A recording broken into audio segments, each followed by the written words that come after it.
नमो दुर्गाय नमः। श्रीमद् देवी भागवत पहला स्कंद। सूत जी और शौनक जी का संवाद। शौनक जी की प्रार्थना पर सूत जी के द्वारा पुराणों के नाम तथा उनकी श्लोक संख्या का कथन एवं उप पुराणों तथा 28 व्यासों के नाम, भगवती की महिमा। तो आइए कथा आरंभ करते हैं।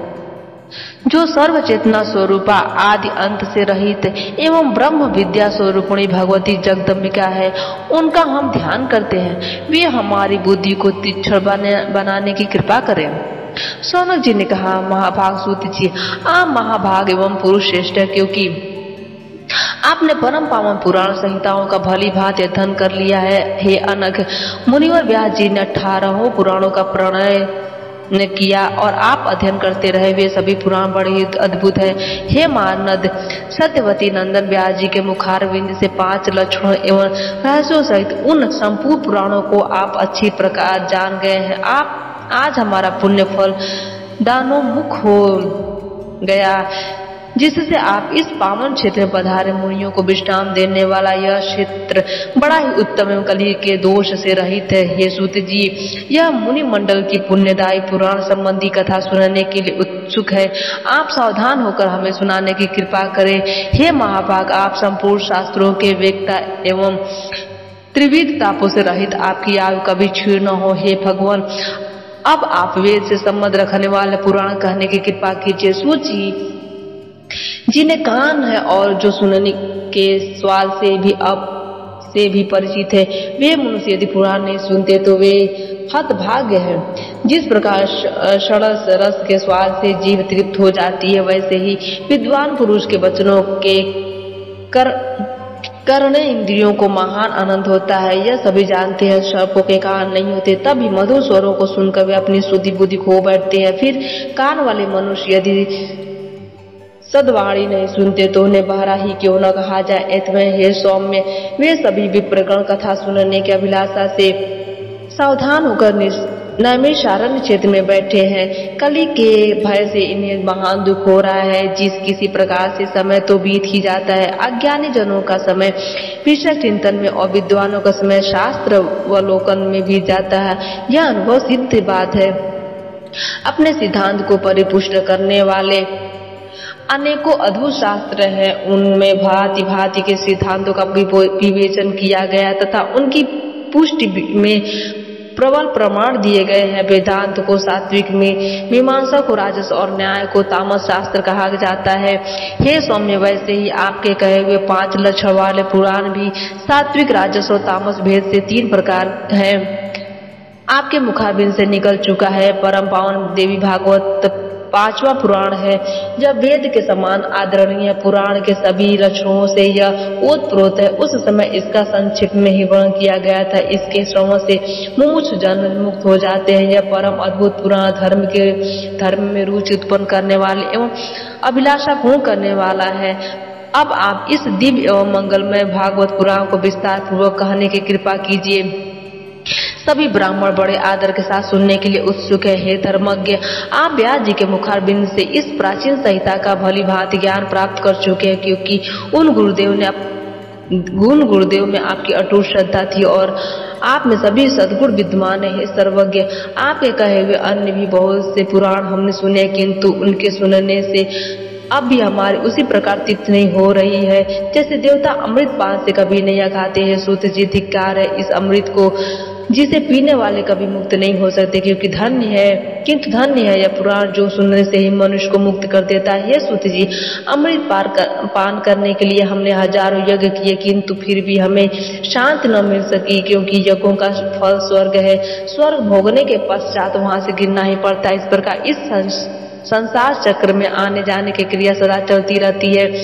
हे सर्वज्ञ सूत जी, इस त्रिगुणात्मक जगत में काल चक्र की प्रेरणा से सदा चक्कर काटने वाले मनुष्यों को ज्ञान हुए बिना मुक्ति मिलनी संभव नहीं। ऐतमें आप परम पावन देवी भागवत को कहने की कृपा कीजिए। यह पुराण संपूर्ण रसों की परिपूर्ण, अत्यंत पवित्र, गोपनीय तथा मुक्तिकामी जनों को सदा अभिलषित मुक्ति प्रदान करने वाला है। सूत जी कहते हैं, श्रीमद् देवी भागवत अत्यंत पवित्र एवं वेद प्रसिद्ध पुराण है। इसके संबंध में आप महानुभावों के प्रश्न करने से मैं धन्य, बड़भागी और परम पावन बन गया। अब मैं इसे कहता हूँ। यह पुराण संपूर्ण श्रुतियों के अर्थ में अनुमोदित, अखिल शास्त्रों का रहस्य एवं आगमों में अपना अनुपम स्थान रखने वाला, जो योगियों को मुक्ति प्रदान करने एवं ब्रह्मा आदि देवताओं द्वारा सुसेवित है तथा प्रधान मुनिगण एवं उत्तम श्रोतों के द्वारा जिनका सदा चिंतन किया करते हैं। भगवती जगदम्बिका के उन सुकोमल चरण कमलों को प्रणाम करके आज विस्तार पूर्वक यह पुराण कहने के लिए प्रस्तुत हो रहा हूँ। ये द्विजरों, यह रसों का भंडार है।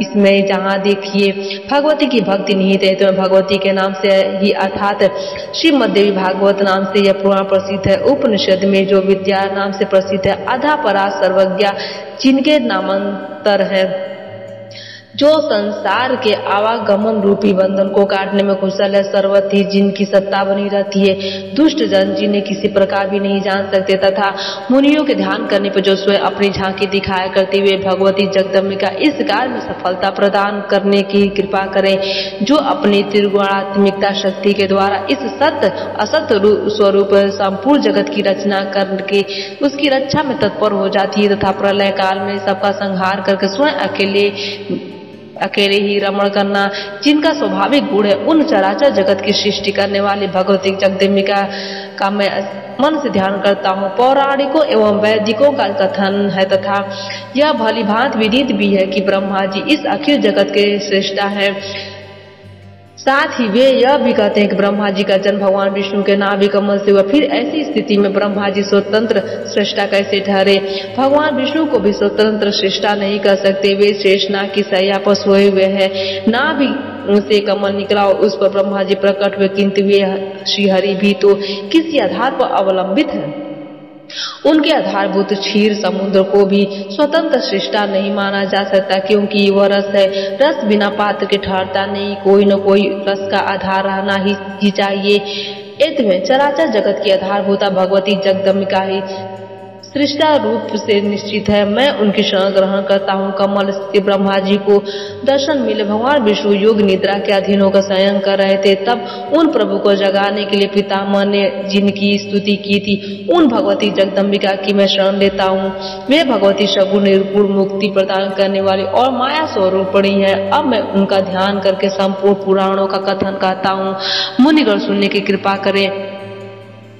श्रीमद् देवी भागवत सबसे उत्तम एवं पावन पुराण माना जाता है। इसके 18,000 श्लोक है। संस्कृत भाषा में इसकी रचना हुई है। वेद व्यास जी ने सुंदर 12 स्कंदों में से सजाया। पूरे पुराण में 318 अध्याय है। प्रथम स्कंद में 20, द्वितीय में 12, तृतीय में 20, चतुर्थ में 25, पंचम में 35, षठ में 31 है, सप्तम में 40, अष्टम में 24, नवम में 50, दसम में 13, एकादश में 24 और द्वादश स्कंद में 14 अध्याय है। महात्म्य पुरुषों का कथन है। इस पुराण में इस प्रकार तो अध्याय है और 18,000 श्लोक है। सर्ग, प्रतिसर्ग, वंशानुकृति और मनवंतर वर्ण आदि पुराण विषयक 5 लक्षण इसमें विद्यमान है। जो निर्गुण है, सदा विराजमान रहने वाली है, सर्वव्यापी है, जिनमें कभी विकार नहीं होता, जो कल्याणमय विग्रह है, योग से जानी जा सकती है तथा सबको धारण करने वाली तुर्या व्यवस्था संपन्ना है। उन्हीं भगवती की सात्विकी, राजसी और तामसिक शक्तियां स्त्री की आवृत्ति में महालक्ष्मी, महासरस्वती और महाकाली के रूप में प्रकट होती हैं। संसार की अव्यवस्था दूर करने के लिए इनका अवतार होता है। इन तीनों शक्तियों का जो शरीर धारण करता है, इसे ही शास्त्रज्ञ पुरुष सर्ग कहते हैं। शिष्ट स्थिति और संहार का कार्य संभालने के लिए ब्रह्मा, विष्णु और रुद्र रूप से उन अधा शक्ति का प्रकट होना प्रतिसर्ग माना गया है। चंद्रवंशी और